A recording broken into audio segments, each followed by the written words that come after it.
हम पिछले वीडियो में पढ़े थे पदार्थ की अवस्थाओं के बारे में बताए थे और बांटे थे। पदार्थ को 3 अवस्थाओं में बांटा गया है। पहला है ठोस, द्रव और गैस।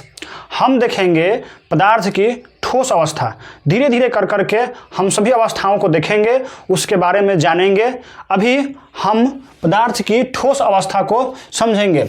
पदार्थ की ठोस अवस्था, पदार्थ की जो ठोस अवस्था है उसका रूप क्या हो सकता है, उसकी स्ट्रक्चर क्या हो सकती है, कैसे पहचाना जा सकता है कि ये पदार्थ की ठोस अवस्था है, हम सभी के बारे में बात करेंगे। देखिए, पदार्थ की जो अवस्था है उसमें ठोस पदार्थ में अंतराअणुक आकर्षण बल काफ़ी मजबूत होता है। अंतराअणुक आकर्षण बल इसका क्या होता है, काफ़ी मजबूत होता है, जिसमें पदार्थ के कण एक दूसरे के काफ़ी निकट होते हैं। मजबूत है, अगर एक दूसरे के निकट होंगे, और बता रहा है इसमें कि अंतराअणुक स्थान काफ़ी निकट होता है। देखिए, ऐसे समझिए। देखिए, जो पदार्थ के कण होते हैं, जो ठोस अवस्थाओं के जो ठोस के कण हैं वो इस तरह से व्यवस्थित हैं, इस तरह से व्यवस्थित हैं।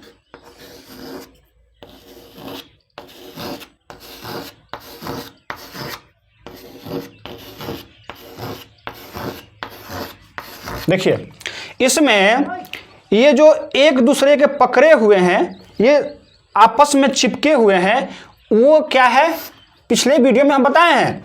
ये क्या है, अंतराअणुक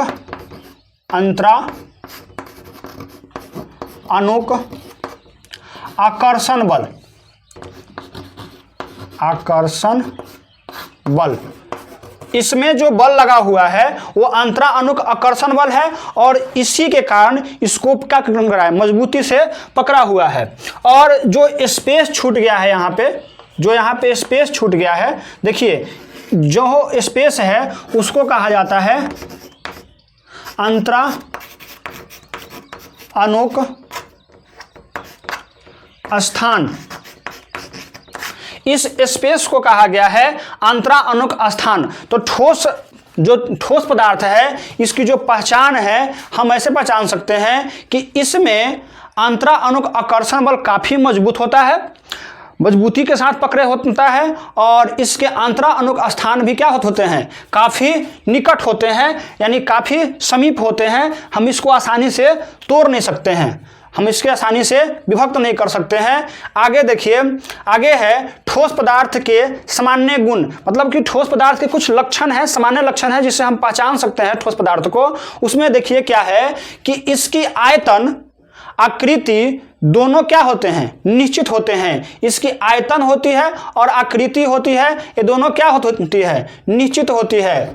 आयतन और आकृति दोनों क्या होती है, निश्चित होती है, यानी कि एक निश्चित रूप में इसको हम माप सकते हैं कि हाँ, ये इतने आकार का है, इसकी आकार इतना है, इसका आयतन, इसका वॉल्यूम इतना है, इतने जगहों को छेक रहा है, इतने जगहों में रखा जाएगा। इसको हम सबको क्या कर सकते हैं, माप सकते हैं। हम इसको माप सकते हैं। ठोस पदार्थ का घनत्व क्या होता है, उच्च होता है। इसके घनत्व क्या होते हैं, उच्च होता है। डेंसिटी क्या होते हैं, इसके उच्च होते हैं। इसके बाद है द्रव्यनांक और कथनांक हमेशा क्या होते हैं, उच्च होते हैं। और इसका द्रव्यनांक और कथनांक उच्च होता है। मेल्टिंग पॉइंट और बॉइलिंग पॉइंट दोनों क्या होते हैं, उच्च होते हैं।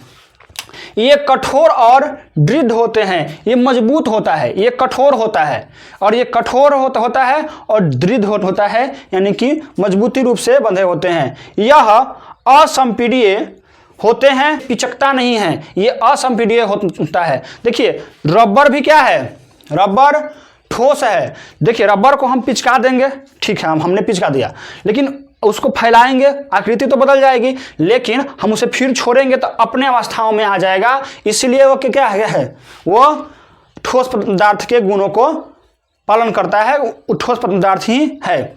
ठीक, अब इसमें बहने की प्रवृत्ति नहीं पाई जाती है, ये बहता नहीं है। द्रव क्या होते हैं, बह जाएंगे, हम आगे पढ़ेंगे। द्रव पानी क्या होता है, बह जाता है, या द्रव जैसा पदार्थ क्या होता है, बह जाता है, और इसमें बहने की प्रवृत्ति नहीं होती है, ये बहता नहीं है। ठोस पदार्थ को गर्म करने पर प्रसार तथा ठंडा करने पर संकुचन कम होता है। हम इसको गर्म करेंगे, हीट करेंगे। अगर कोई लोहा, मान के चलिए लोहा है, लोहा को हम गर्म किए, उसके गलन ताप तक लेकर गला दिए, उसको गल के गया, पानी जैसा मतलब बन गया, लेकिन उसमें उतनी नहीं हो पाएगी। उसके कण क्या है, बहुत मजबूती रूप से जुड़े हुए हैं, तो उसमें प्रसार क्या होगा, कम होगा, और उसको ठंडा करने पर संकुचन भी क्या होगा, कम होगा। अब देखिए इसके आगे, वह प्रक्रिया जिसमें कोई ठोस पदार्थ गर्म किए जाने पर बिना द्रव में बदले सीधे वाष्प में बदल जाता है। यानी कि जो कोई भी ठोस पदार्थ है, वो ठोस पदार्थ द्रव में नहीं जाएगा, पानी जैसा पदार्थ नहीं बनाएगा, वो सीधे किस में बदल जाएगा, वाष्प के रूप में, गैस के रूप में बदल जाएगा।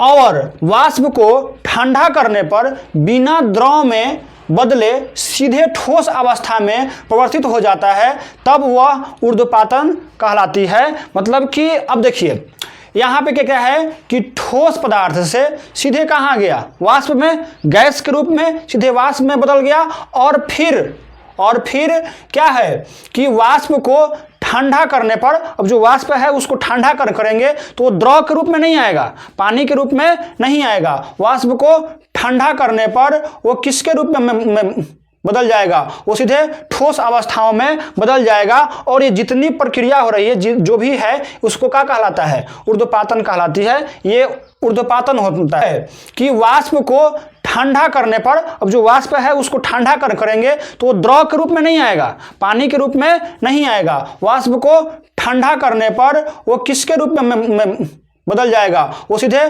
ठोस अवस्थाओं में बदल जाएगा। और ये जितनी प्रक्रिया हो रही है, जो भी है, उसको क्या कहलाता है, ऊर्ध्वपातन कहलाती है। ये ऊर्ध्वपातन होता है। और देखिए ऊर्ध्वपातन के फलस्वरूप, मतलब ऊर्ध्वपातन हो रहा है और उससे जो ठोस पदार्थ प्राप्त होते हैं, उससे जो ठोस पदार्थ मिलता है हमको, वो कहलाता है ऊर्ध्वपात।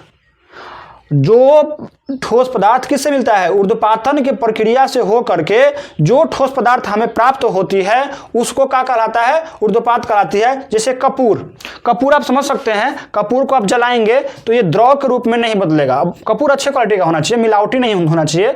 अगर कपूर अच्छे क्वालिटी का है, अगर कपूर अच्छा है, तो उसको जलाएंगे तो सीधे किस में बदल जाएगा, वाष्प के रूप में बदल जाएगा। अमोनियम क्लोराइड है, आयोडीन है, नेफ्थलीन है, सूक्ष्म बर्फ है, कार्बन डाइऑक्साइड के ठोस रूप को कहा जाता है सूक्ष्म बर्फ है, इत्यादि।